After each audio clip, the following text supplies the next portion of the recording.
Então um dos melhores amigos ali dele se tornou o discípulo dele. E aí ele ensinou mais algumas coisas, os outros 4 se iluminaram. Acho que ele deu um ensinamento sobre anatta, se não me engano, sobre não eu.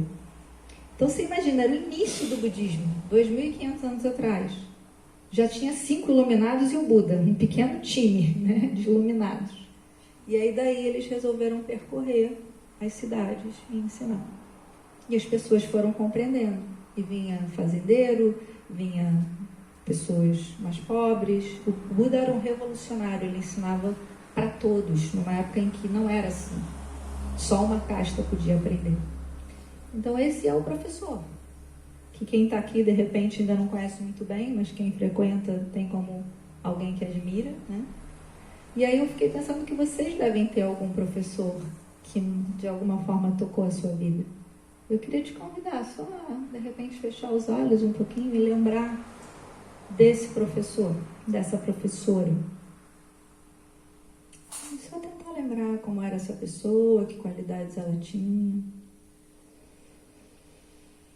Talvez pausar e relaxar só alguns segundos, lembrando dessa experiência de ter um bom professor, uma boa professora.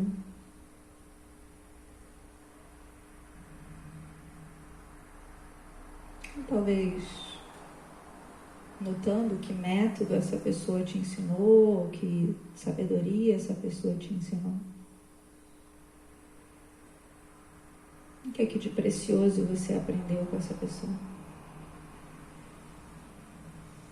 Qual foi o Dhamma, a verdade que você aprendeu com essa pessoa?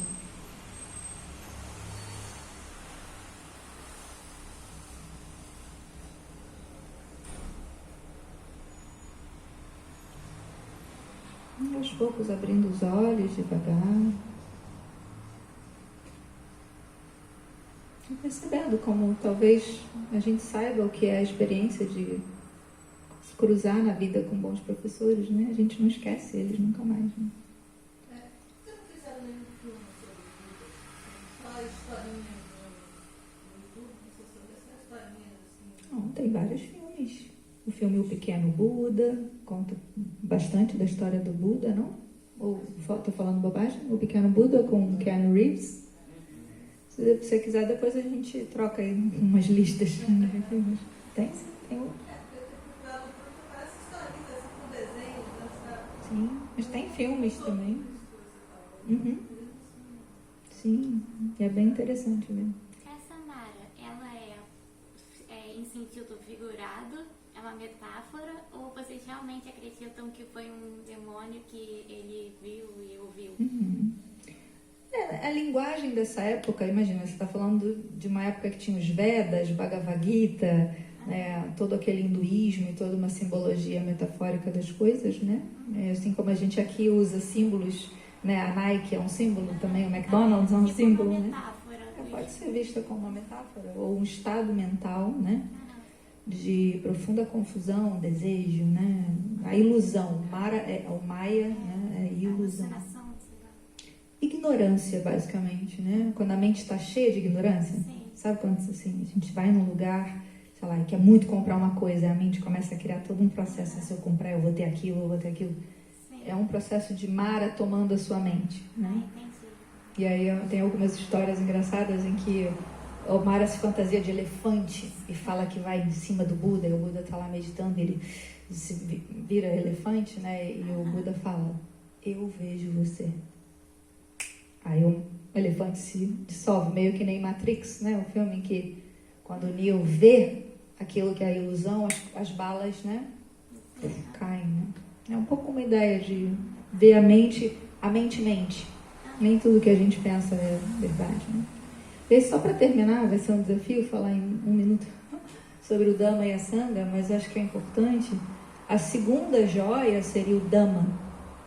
O Dhamma são as verdades, os ensinamentos que esse Buda trouxe, mas que não são dele. Não foi ele que inventou. De tempos em tempos surge um Buda e que traz de novo essas verdades que são universais e libertam, né, as pessoas do sofrimento. Só que disse que isso acontece de muito e muito tempo, de uma kalpa para outra, né? Aí você pode perguntar, mas o que é kalpa? É 1 século, 2, 3 séculos? Não, uma kalpa. O Buda diz, é um éon, né? Éon, mas também se fala em kalpa, né? Acho que não podemos falar kalpa. É o tempo de uma montanha se dissolver totalmente. Se alguém vai no topo e com um pano de seda faz assim na montanha. Então você imagina o tempo que daria para uma montanha, um Everest, alguma coisa enorme se dissolver. Então, se a gente está aqui com ouvidos, olhos que veem, que ouvem, num tempo em que ainda tem o sasana, ou seja, esse ensinamento ainda está vivo, a gente tem alguma sorte. E se a gente tem um pouquinho menos de poeira nos olhos, a gente tem uma terceira sorte. E se a gente ainda está como humano, a gente tem uma quarta sorte, porque viver como humano não é normal, assim, não é, próxima vida eu venho como humano. Não sei, o que você andou fazendo? Né? O Buda dizia que a chance de ter uma vida humana é a chance de uma tartaruga que está lá no fundo do oceano e a cada 100 anos, ou 100 ou 1000, 100, né? Cada 100 anos ela bota a cabeça para fora, imagina ela entrar dentro de uma boia que está boiando no oceano sem destino. Imagina essa coincidência, né? É a coincidência de você ter uma vida humana. Então, quando você olhar para um cachorro, um gato na rua, pensa isso. Você tem uma vida humana, o que você está fazendo com ela?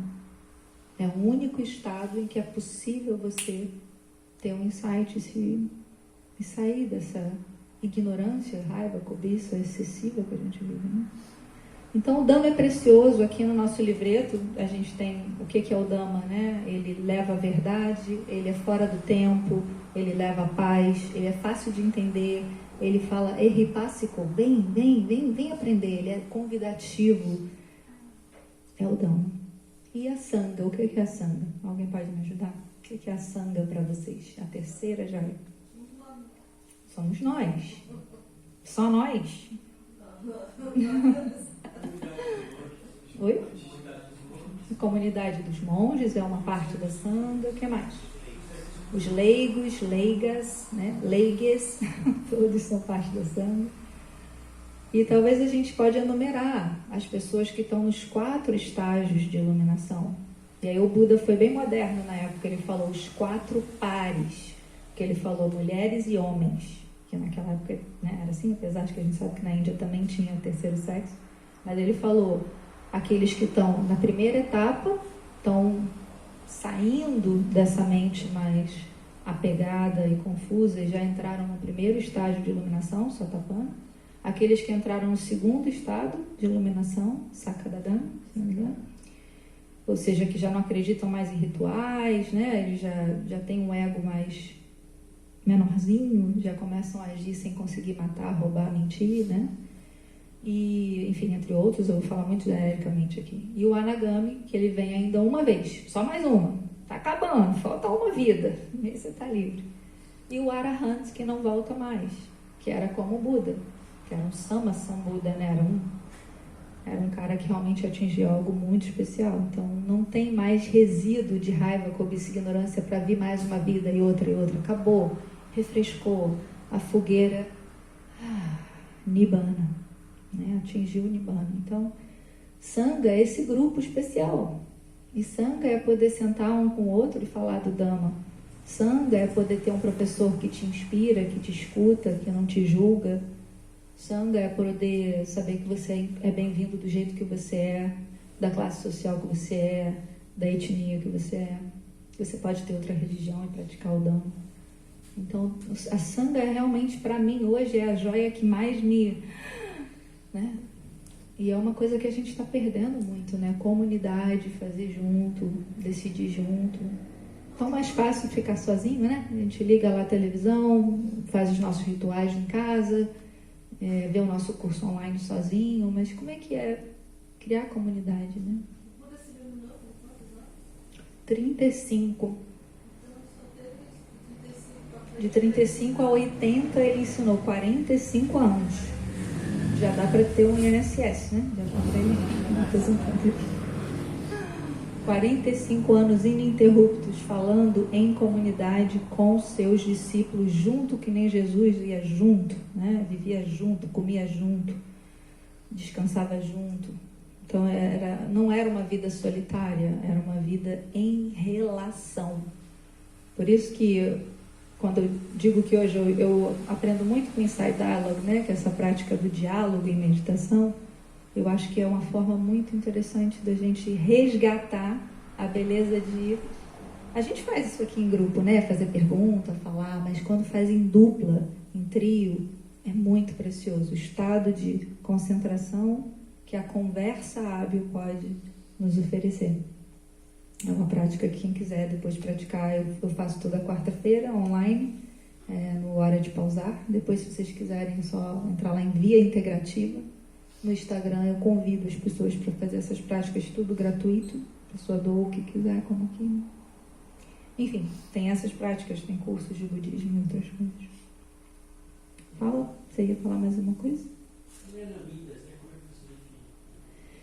Kalyanamitas é esse amigo espiritual, Kalyana, amizade, mita, meta, amor, bondade, né? Maitri, sol, né? Então, Kalyanamita, o Ananda perguntou para o Buda, né? Todo mundo já ouviu isso aqui, né? O Ananda chegou para o Buda e perguntou: Senhor Buda, a amizade espiritual é uma parte importante no caminho? Aí o Buda, muito sério: não fale isso, Ananda, nunca repita isso. Aí o Ananda ficava assustado, né? O método do Buda era às vezes meio... Então, deixa eu ver se eu entendi. A amizade espiritual é uma grande parte, a maior parte do caminho? É o Buda: não fale isso, Ananda. E aí ele fala: a amizade espiritual é todo o caminho. Sem amigos espirituais, você não chega no caminho. Depois você pode até se iluminar e ir para a montanha, se quiser, mas antes disso a gente precisa, porque é nessas pedrinhas que se esbarram que a gente se arredonda, né? Como diz a João Sumeda. A gente precisa do filho, da mãe, da irmã, do cunhado, daquele cunhado que entra em casa e abre a geladeira sem pedir. A gente precisa das pessoas que estão em situação, né, social mais difícil que nós, para que a gente possa praticar generosidade com elas. A gente precisa praticar na vida. Em uma vida que a gente vê que a gente é cercado de cobiça, raiva e ignorância. O mundo está muito imprevisível, né? Enlouquecido. Como é que a gente pode ganhar esse lugar interno e criar comunidades onde a gente se refugia, se apoia, né? Buda, Dhamma e Sangha são 3 refúgios e eu sugiro que a gente medite sobre eles. Pensa nos seus professores que você gosta, pensa na verdade que você já aprendeu na sua vida, que já melhorou de alguma forma a sua forma de estar no mundo, e pensa na sua Sangha. Quem é a sua Sangha? É a sua comunidade, é o casal que você formou, são os seus filhos, são seus alunos, seus colegas no trabalho. Criar Sangha e vir num lugar como vocês estão fazendo aqui é todo o caminho, diria o Buda. Então, estou com medo do tempo, né? Já são 12:00, eu sei que vocês têm que ir. Então, queria a última pergunta, só para a gente terminar, pode ser? Se alguém tiver alguma. Vá, se tiver que ir, beijo. Do dia 23 ao 27, talvez eu faça uma outra coisa e eu aviso. Lá no Via Integrativo. Então, alguém mais? Então eu vou oferecer um espaço só para uma palavra, uma sensação, ou o que vocês levam de hoje. Se vocês quiserem ouvir internamente e soltar uma palavra, ou uma sensação, uma imagem, o que fica para você de hoje? Só um minutinho pipocando.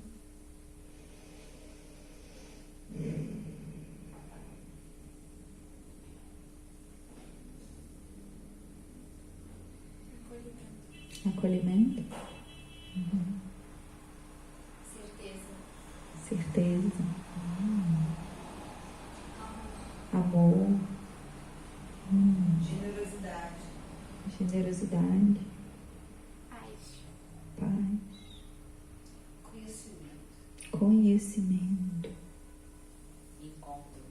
Encontro. Gratidão. Upekkha, equanimidade.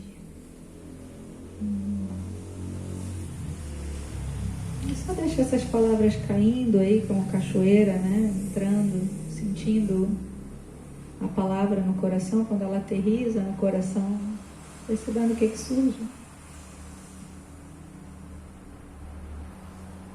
sem usar aqui o cérebro, usando mais o coração, Chitta, mente, coração.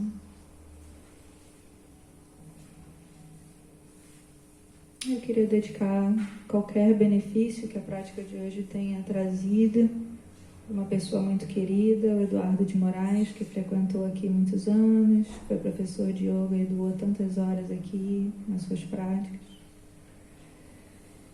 Que o Eduardo possa encontrar um caminho de liberdade, que tudo que ele aprendeu, todo o bem que ele fez, sejam os frutos que ele vai colher numa próxima vida. Que ele não seja esquecido. E que todos os seres possam se beneficiar dessas práticas, que esse lugar continue. Todas as pessoas que doam generosamente para que ele continue possam estar em paz. Que todos vocês possam ir seguros e em paz para casa. Que a gente possa se encontrar ainda nessa vida. Que haja paz. Que haja paz. Que haja paz.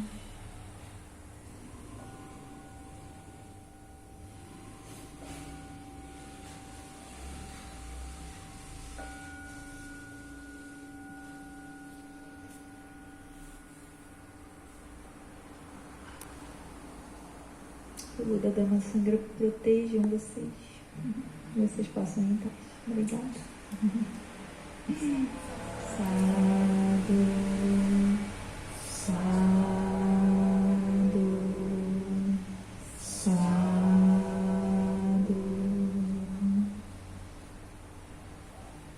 Sadhu, sadhu significa excelente. É como a gente terminava os ensinamentos quando o Buda ou algum discípulo oferecia. Então, tudo que eu falei, não fui eu que falei, foi ele que falou. Se eu falei alguma besteira, foi eu que falei. Obrigada. Então, nos vemos semana que vem. Se vocês quiserem, eu vou marcar alguma outra coisa no Jardim Botânico, algo assim.